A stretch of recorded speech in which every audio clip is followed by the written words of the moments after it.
இருப்பாராக. யோவான் எழுதிய தூய நற்செய்தியிலிருந்து வாசகம்.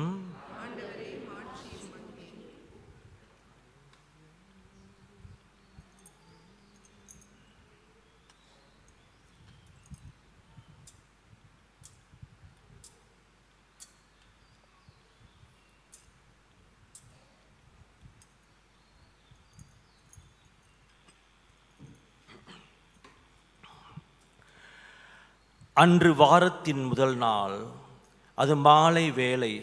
யூதர்களுக்கு அஞ்சி சீடர்கள் தாங்கள் இருந்த இடத்தின் கதவுகளை மூடி வைத்திருந்தார்கள். அப்போது இயேசு அங்கு வந்து அவர்கள் நடுவில் நின்று, உங்களுக்கு அமைதி உரித்தாதுக என்று வாழ்த்தினார்.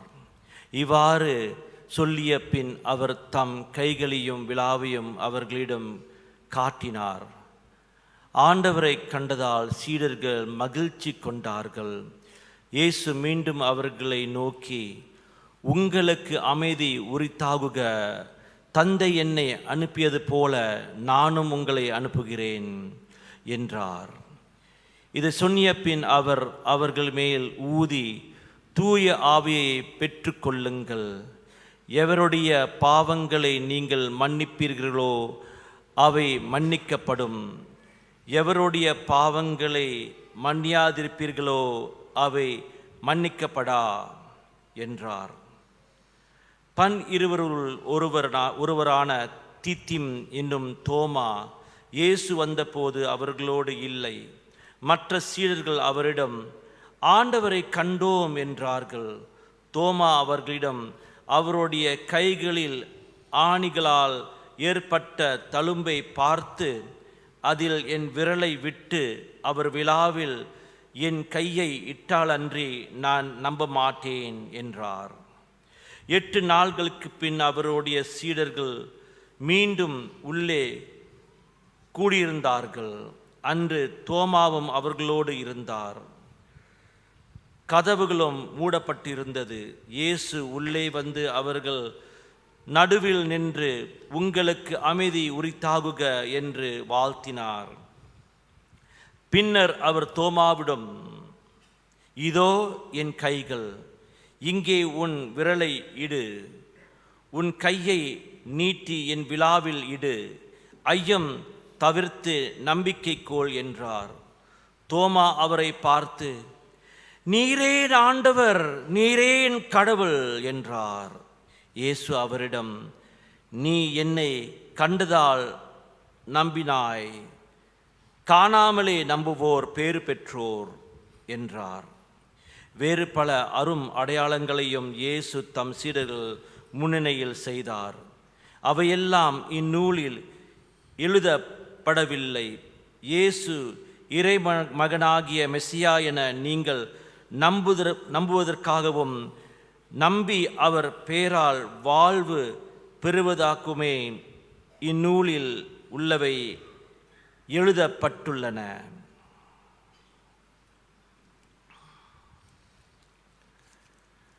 ஆண்டவரின் அருள்வாக்கு.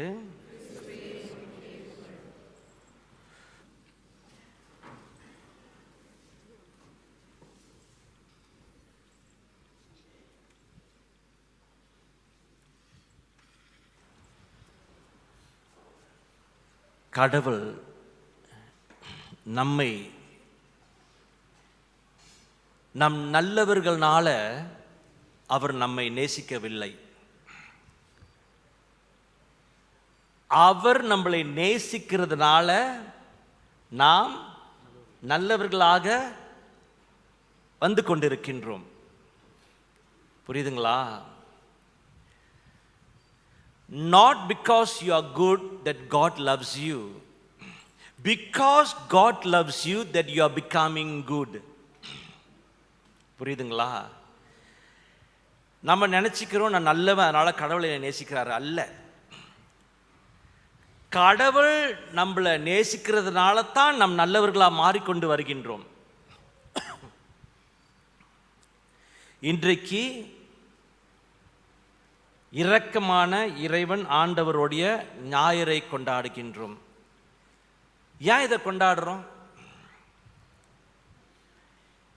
நான் முழுமையானவன், நான் பரிபூர்ணமானவன், நான் நல்லவன், அதுக்காகவா கொண்டாடுறோம்? ஏன் கொண்டாடுறோம்? என்ன காரணத்தினால கொண்டாடுறோம்? நான் பரிபூர்ணமானவன், நான் நல்லவன், நான் முழுமையா அடைந்து விட்டேன், அதனால கொண்டாடுறோமா? என்னத்துக்காக கொண்டாடுறோம்? என்னத்துக்காக? பாவிகள் மேல் ஆண்டவர் இரக்கம் கொள்றாரு. அவரோட பொறுமையினால நாம் கொண்டாடுகின்றோம். நம்மளை பார்த்து அவர் பொறுமையை இழந்தார்னா இங்க ஒருத்தருமே இருக்க மாட்டோம், அழிஞ்சிருப்போம். ஆமாவா இல்லையா? யாராவது இங்க நீதிமான் பாவம் இல்லாத இருக்கிறோமா?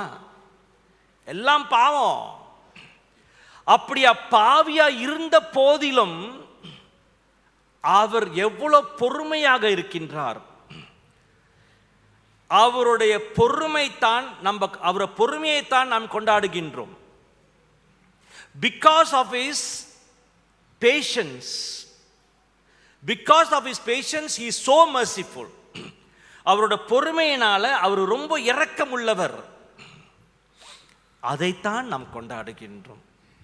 We are celebrating God's patience. If he is not patient, we will all perish. அழிஞ்சு போய்விடுவோம். அப்போ மகிழ்ச்சியாக ஏன் கொண்டாடுறோம்? என்னுடைய இறைவன் எவ்வளவு இரக்கமானவர், அந்த இரக்கத்தை தான் கொண்டாடுகின்றோம். அந்த பொறுமையைத்தான் நான் கொண்டாடுகின்றேன். அன்பார்ந்தவர்களே,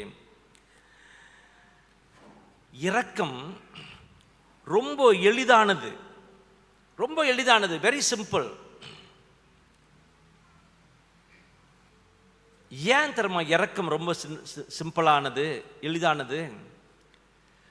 ஏனென்றால் நம்மளுடைய இறைவன் இரண்டாவது வாய்ப்பு கொடுக்கிறார். நம்மளுக்கு எல்லாத்துக்கும் இரண்டாவது வாய்ப்பா கொடுக்கிறாரு. இரண்டாவதா சொல்லுங்க, எத்தனை வாய்ப்பு கொடுத்திருக்கிறாரு? 2 வாய்ப்பு தான் கொடுத்திருக்கிறாரா? எத்தனோ வாய்ப்பு கொடுத்துட்டாரு. நீ எத்தனை தடவை பாவம் செய்யறியா? எத்தனை பாவம் செய்து கொண்டே இருக்கின்றோம். ஒவ்வொரு தடவையும் இரக்கம் கொடுத்துக்கிட்டே இருக்கிறார். நம்ம திருந்த மாற்றோமே. அதான் இறைவன். ஒரு வாய்ப்பல்ல, பல வாய்ப்புகள் கொடுத்திருக்கின்றார். எத்தனை பேர் அதிகமாக சினம், கோபம் இல்லாமல் இருக்கின்றோம்? இந்த 4 மாசம் வேணாம், ஈஸ்டர் முடிஞ்சிச்சு, ஈஸ்டர்லேருந்து இது வரைக்கும் கோபப்படாமல் இருந்திருக்குமா?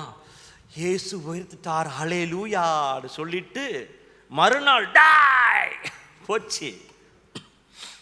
ரொம்ப சீக்கிரமாக. அது ஒரு உதாரணம். அதில் நிறைய பாவங்கள் செஞ்சு கொண்டிருக்கின்றோம். ஏன்? அந்த கதைக்கு வர்றதுக்கு முன்பு அந்த ஸ்லைடை போடுங்கய்யா. முதல் ஸ்லைடு சத்தமாக படிக்கணும். யார்? அந்த யோனா 3ஆம் அதிகாரம் 1-2 வரைக்கும் படிப்போம்.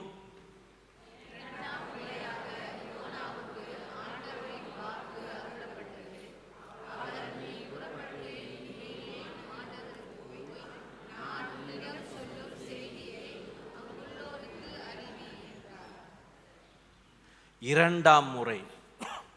யோனாவோட புக்கு தெரியுமா? படிச்சிருக்கிறீங்களா? எங்க ஃபாதர், இதெல்லாம் எனக்கு தெரியாது. அப்படி யோனான்னு ஒரு புக்கு இருக்குதா? எனக்கு ஓனா தான் தெரியும், யோனாவை தெரியாது. யோனா 4 சாப்டர் தான், ஒன்லி 4 சாப்டர்ஸ். போய் படிங்க, ரொம்ப சீக்கிரம், அரை மணி நேரத்தில் கூட இருக்காது, படித்து முடிச்சிடலாம். போய் படிங்க நேரம் இருக்கும் பொழுது. யோனாட்ட கடவுள் சொல்றாரு, யோனா அந்த ஊருக்கு போ, நினைவே ஊருக்கு போ. அங்கே உள்ளலாம் பாவ மக்கள், அநியாயம் பண்ற மக்கள், அவங்களுக்கு போதனையை கொடு, மனம் மாற சொல்லு, கடவுளை நம்ப சொல்லுன்னு சொல்றாரு. யோனா என்ன தெரியுமா செஞ்சாரு? இன்னைக்கு இந்த 4 சாப்டரையும் உங்களுக்கு கதையை சொல்லிடுறேன். யோனா முடியாது, இதெல்லாம் நான் செய்ய மாட்டேன்னு ஓடினாரு, தப்பிச்சுட்டு ஓடினாரு. கடவுள் அவரை பிடிச்சி திமிங்கலம் வாய் உள்ளுக்கு போட்டார். திமிங்கலம் அவரை முழுங்கிருச்சு. திமிங்கலம் தெரியுமா?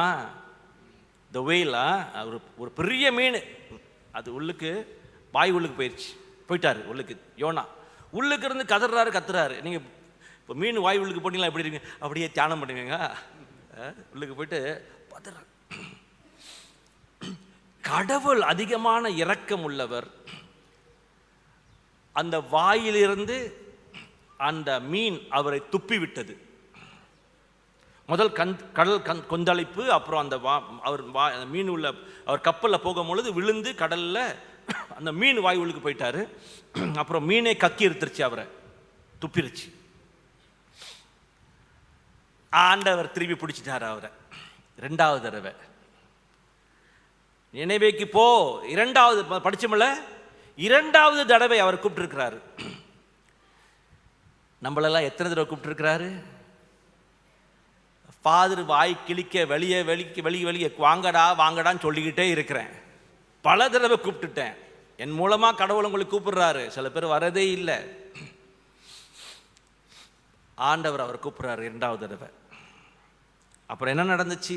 அடுத்த வாக்கியத்தை போடுங்க. யோனா 4ஆம் அதிகாரம் 2வது வசனத்தை படிப்போம். ஆண்டவரே,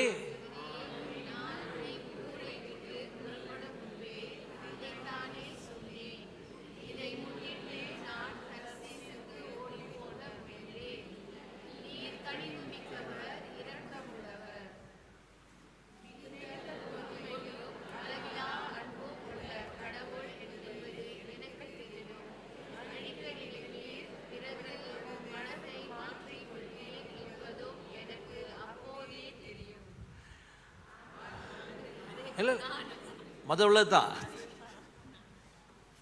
என்னத்தை கொண்டாடுறன்னு தெரியுமா? இன்னைக்கு நீர், அங்கே பட்டிருக்கல, நீர் கனிவு மிக்கவர், இரக்கம் உள்ளவர். அடுத்த ஸ்லைடுக்கு போங்க. இரக்கம் உள்ளவர், மிகுந்த பொறுமையும் அளவில்லா அன்பும் உள்ள கடவுள். அந்த தினத்தை தான் இப்பொழுது நாம் கொண்டாடுகின்றோம். திருப்பி போங்க பழைய ஸ்லைடுக்கு. நீர் கனிவு மிக்கவர், இரக்கம் உள்ளவர். அடுத்தது மிகுந்த பொறுமையும் அளவில்லா அன்பும் உள்ள கடவுள். அந்த கடவுள் தினத்தை தான் நம்ம கொண்டாடுகின்றோம் இப்பொழுது. இன்றைக்கு புரிஞ்சுச்சா? That is what he is. அப்போ யோனா என்ன செய்யறாரு? 2வது தடவை போக சொல்றாரு. 2வது தடவை போயிடுறாரு. போயிட்டு மக்களுக்கு போதிக்கிறாரா இல்லையா? போதிக்கிறாரு. மக்கள் மனம் திரும்புறாங்களா இல்லையா? திரும்புறாங்களா இல்லையா? திரும்புறாரா இல்லையா? மனம் திரும்புறாங்களா இல்லையா? சத்தமா சொல்லுங்க. மனம் திரும்புறாரா இல்லையா? மனம் திரும்புறாங்க. மக்கள் மனம் திரும்புறாங்க. இப்போ நான் போதிக்கிறேன் உங்கள்கிட்டலாம், போதிக்கிறேன். எல்லாம் நல்லவராக இருக்கணும், நல்ல பயபக்தியாக இருக்கணும். எல்லாம் மாறிட்டீங்க, நல்ல பயபக்தி ஆயிட்டீங்க. உங்களெல்லாம் பார்த்துட்டு மக்கள், திரளான மக்கள் வந்து சேவை செய்கிறீங்க. உங்களெல்லாம் பார்த்து நான் என்ன செய்வேன்? பூரிப்படைவேன் அல்லவா? சந்தோஷமா இருப்பேன் இல்லையா? ஆனால் யோனா அப்படி செய்யல. கோவப்படுறாரு. என்னடா இது, புரிய மாட்டேது இந்த ஆடை பற்றி. மக்கள் மனம் மாறிட்டாங்க, ஆனால் இவர் கோவப்படுறாரு. உன்னை பற்றி தான் தெரியுமே கடவுளே, நீ இரக்கமானவர், நீ பணிவு உள்ளவர், நீ அன்பு நிறைந்தவர், நிச்சயமா இந்த மக்களை நீ மாற்றிடுவ அப்படின்னு கடவுள்கிட்ட புலம்புறாரு. என்னடா இது, புரிய மாட்டுது அவரோட கதையை. they are converted and he is angry. பார்த்தீங்களா? இதான் யோனா. அப்போ கடவுள் என்ன செய்யறாரு? அடுத்த ஸ்லைடை போடுங்க. யோனா 4ஆம் அதிகாரம் 6வது வசனம் படிப்போம். கடவுளாகிய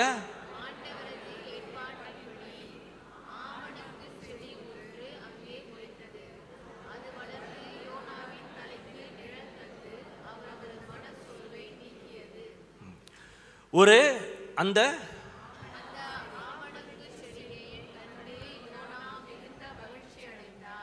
அமனாக்கு, அது என்ன தெரியும் தெரியல எனக்கு. ஆமனுக்கு, ஆமனுக்கு, அமனம் இல்லை, ஆமனுக்கு தெரியுமா என்ன செடின்னு? ஒரு அம்மா சிரிக்கிறாங்க, ஃபாதர் அப்படி குலுங்கி குலுங்கி சிரிக்கிறாங்க, ஃபாதர் அமனம் சொல்லிட்டாருன்னு.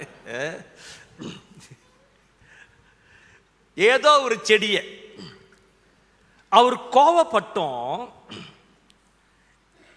கோவப்படுறாரு. கடவுள் ஏன் இப்படி மாத்துறாரு மக்கள்னு என்னால புரிய மாட்டேது. கடவுள் என்ன தெரியுமா செய்யறாரு? அவ்வளோ கொதிக்கிறாரு, ஹாட் ஆயிட்டார்ல, ஹாட். உடனே கடவுள் அந்த நேரத்தில் ஒரு செடியை உருவாக்குறாரு அவர் பக்கத்திலேயே. ஓவர் நைட் ஒரு நாள்லயே ஒரு மலர், ஒரு செடி பெருசா போயிருது, மரமா போயிருது. ஏன்? அவருக்கு நிழல் கொடுக்கறதுக்காக. அப்போ அந்த நிழல்ல அவர் கொஞ்சம் கூல் ஆயிடுவார்னு கடவுள் ஒரு நம்பிக்கை, கூல் ஆயிடுவார்னு நிழல் கொடுக்குறாரு. இந்த ஆள் திருந்த மாட்டுதுல்ல, யோனா இன்னும் கோவப்படுது. உடனே கடவுள் என்ன செஞ்சாரு? ஒரு புழுவை அனுப்பி அந்த செடியை அழிச்சிட்டாரு. அந்த புழுவின் மூலமாக டிஸ்ட்ராய்ட் த பிளான். உடனே அழிச்சிட்டாரு கடவுள். என்ன இந்த ஆளு யோனா திருந்த மாட்டான்னு சொல்லிட்டு அதையும் அழிச்சிட்டாரு. அங்க உட்காந்துட்டு புலம்பிட்டு இருக்கிறாரு. இன்னும் கோவத்தோட இருக்கிற கடவுள் என்ன சொல்றாரு? யோனா, 120,000 மக்கள் மனம் திரும்பிட்டாங்க, நினைவே மக்கள். நீ இன்னும் இப்படி போராடிக்கிட்டு இருக்கிற, வேதனையோட கோவத்தோட இருக்கிறன்னு கேட்கிறாரு. 120,000 மக்கள் மனம் மாறிட்டாங்க, நீ மனம் மாறாம இருக்கிறேன்னு. ஆனா கடவுள் அழிச்சாரு யோனாவை? அழிக்கல. என்னுடைய கண்ணோட்டத்தில் அந்த 120,000 மக்களுக்கு மாறாக யோவானுக்கு கொடுக்கிற இரக்கம் தான் பெரிதான இரக்கம் யோனாவுக்கு. You see, God's mercy for 120,000 people is not as great as his mercy for this one man. அன்பார்ந்தவர்களே, கடவுள் நம் ஒவ்வொருத்தர் மேலேயும் அவ்வளோ இரக்கம் வைத்திருக்கின்றார், அவ்வளோ இரக்கம் வைத்திருக்கின்றார். சென்ட் ஜான் பால், இரண்டாம் ஜான் பால் புனிதர், அவர் என்ன சொல்றாருன்னா, பயப்படாதே, அஞ்சாதீர், இயேசுவிடம் வா, நெருங்கி வா, அவருடைய இரக்கத்தை நம்பு என்று. அன்பார்ந்தவர்களே, அவரிடம் ஓடி வாங்க, அவருடைய இரக்கத்துக்கு வாங்க, அவருடைய இரக்கத்தில் உழுவுங்க. அதுதான் ஆண்டவர் நம்மளை அழைக்கின்றார். ஒரு தாய், ஒரு மகன் சின்ன பிள்ளை, அவன் குழந்தையா இருந்தான், இப்போ வளர்ந்துட்டான் கொஞ்சம், இப்போ அறிவு கொஞ்சம் வந்துருச்சு. ஒரு நாள் அம்மா கூப்பிடும் போது அவன் அம்மாட்ட ஒடியாரும் பொழுது அவரோட அம்மா ஒரு கையில் தழும்பு நிறையா அசிங்கமாக இருக்குது, ரொம்ப எரிஞ்சு போயின மாதிரி இருக்குது கை. அப்போ அவன் அம்மாட்ட கேட்குறான், அம்மா என்னம்மா உங்கள் கை எப்படி அசிங்கமாக இருக்குது? அப்போ அவன் வயசுக்கு வந்துருச்சு, தெரிஞ்சிச்சு பாருங்க, உணர்ச்சி. கேட்குறேன், ஏன் இப்படி இருக்குன்னு? ஐயோ எப்படி அசிங்கமாக இருக்குது அப்படின்னு. அம்மா சொல்கிறாங்க, ஆமாய்யா, நீ குழந்தையா இருக்கும் பொழுது நெருப்பில் நீ அடிபட்டுட்ட, அப்போ உன்னைய காப்பாற்றுறதுக்காக நான் உன்னைய தூக்குனேன். அந்த நேரத்தில் தான் இந்த நெருப்பு பட்டுருச்சு என் கையில், இந்த தழும்புலாம் அந்த நெருப்புனால தான் வந்துச்சுன்னு அசிங்கமாக இருக்குதுன்னு சொன்னாங்க. உடனே மகன் சொன்னான், அம்மா அதனாலே அம்மா ஓடி போய் அம்மாவை கட்டி பிடிச்சிக்கிட்டான். ஆண்டவருடைய தழும்புகள், அவருடைய கையிலையும் விழாவிலையும் காலில் உள்ள தழும்புகள் அவரோட அன்பை பற்றி பேசுகிறது. The wounds on Jesus speaks of love. அவரோட அன்பை பற்றி பேசுகிறது. அன்பார்ந்தவர்களே, அவர் பல வாய்ப்புகள் கொடுத்து விட்டார். ஆதாம் பாவம் செய்தார், அவருக்கு துணி கொடுத்து அவரை கொண்டு வந்தார். மோசே கொலை செய்தார், இறைவன் அவரை கூப்பிட்டார். எலிஜா முணுமுணுத்தார், இறைவன் அவரை கூப்பிட்டு திருப்பி அவரை அனுப்பினார். பெத்ரு அவரை மறுதளிச்சார், இயேசு அவரை பெரிதாக பயன்படுத்தினார். எத்தனை வாய்ப்புகள் எத்தனோ பேருக்கு கொடுத்திருக்கிறார், உங்களுக்கும் எனக்கும் கொடுத்திருக்கிறார். அன்பார்ந்தவர்களே, உனக்கு சமாதானம் அமைதி உரித்தாகுக இன்றைய நற்செய்தியில் கேட்டோம். அந்த இறைவனோட அன்பை உணர்ந்தும் என்றால் அமைதி தானாக வந்துவிடும். நிறைய பேருக்கு பணம், பதவி, பட்டம், பேரு, புகழ் எல்லாம் இருந்தும் இந்த மனதில் அமைதி இல்லை. ஏனென்றால் அந்த இறைவன் இன்னும் நம்மளை தொடவில்லை. எப்பொழுது அவரை உங்களை தொடுறாரோ அன்றைக்கு உங்களுடைய அன்பு அதிகரிக்கும், அவருடைய இரக்கத்தை உணர்வீர்கள், நீங்களும் மனமாற்றம் அடைவீர்கள், மகிழ்ச்சியாக இருப்பீர்கள். அன்பார்ந்தவர்களே, நம்ம அந்த அடிப்படையில் நாம் ஆண்டவரிடம் போவோம். அந்த அறையில், பூட்டி வைத்த அறையில் அவங்க பயந்து கொண்டிருந்தார்கள். எப்போ ஆண்டவர் உங்களை தொடுகின்றாரோ நம் விடுதலை பெறுகின்றோம். அந்த பூட்டிலிருந்து, அந்த பூட்டியிருந்த அந்த பாவத்திலிருந்து விடுதலை பெற்று அவருடைய அன்பை உணர்வோம். இதற்காக நாம் வந்திருக்கின்றோம். One moment he touches you, his love will go like snowball and you will change. இன்னும் சில பேர் ஆண்டவர் தொடவில்லை. எப்போ தொடுறாரோ அது நிச்சயமாக உங்களுடைய மாற்றங்கள் ஆரம்பிக்கும். அதுக்காக நாம் முயற்சி பண்ணி மன்றாடுவோம். ஆமென்.